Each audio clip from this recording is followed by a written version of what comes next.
আসসালামু আলাইকুম। আপনারা কেমন আছেন? আলহামদুলিল্লাহ আমিও ভালো আছি।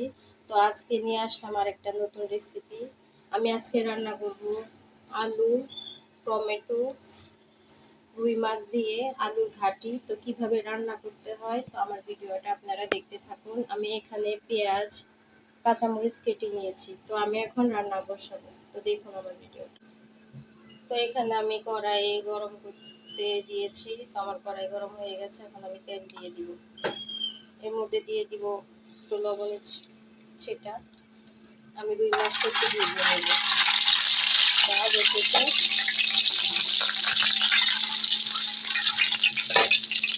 এখন আমি মাছটি ভেজে নেব। মাছগুলো দিয়ে দিলাম।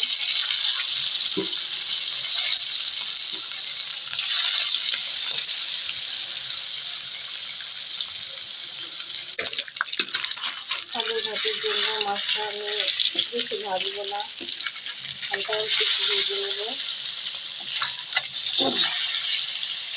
সেই মাছটা আমি আগে থেকে হলুদ মরিচ লবণ দিয়ে মেখে নিয়েছিলাম।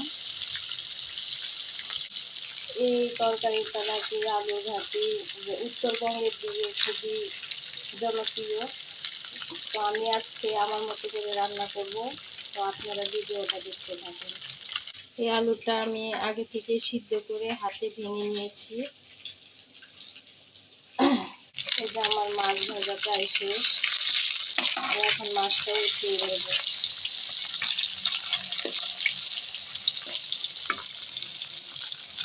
তো এই যে আমার তেল গরম হয়ে গেছে, এখন আমি পেস্টটা দিয়ে দেব।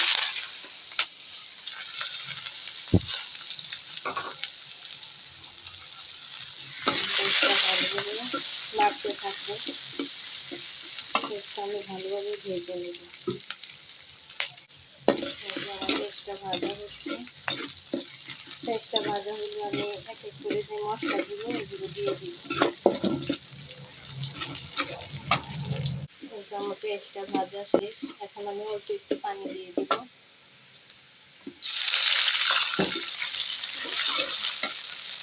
এখন আমি এখানে হলুদের গুঁড়া দিয়ে দিব পরিমাণ মতো।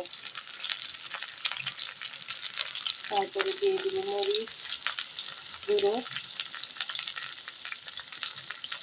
এখানে দিয়ে দিব পরিমাণ মতো লবণ।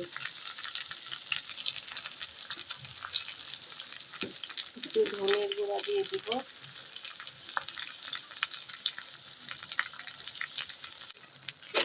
মশলাগুলো দিয়ে দিলাম। আমি এখানে জিরা গুঁড়া দিব না, এটা আমি পরে দিব।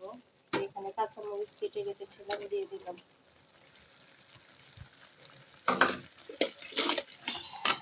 এর মধ্যে দিয়ে দিব পরিমাণ মতো আদা রসুন।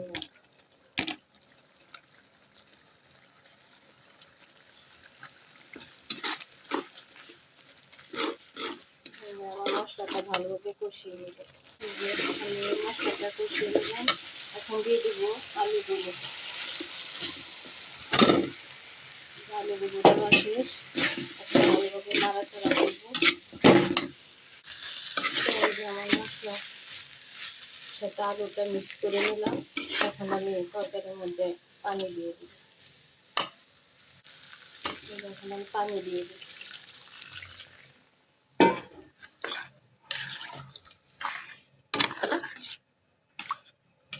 এখন আমি ঢাকনা দিয়ে ঢেকে দিব, ভালোভাবে কষিয়ে নেব।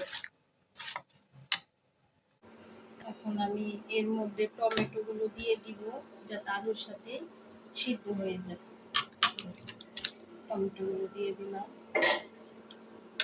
এখন এটা ভালোভাবে কষিয়ে নেব।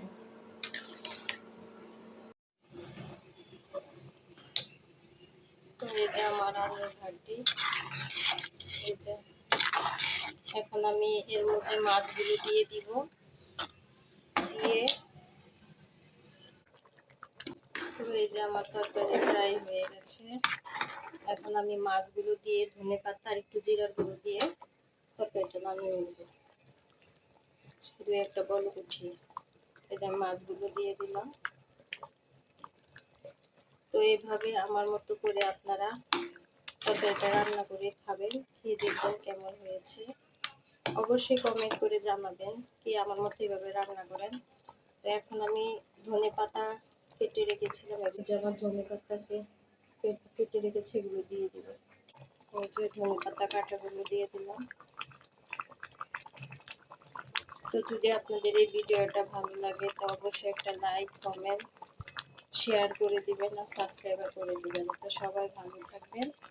আল্লাহ হাফেজ।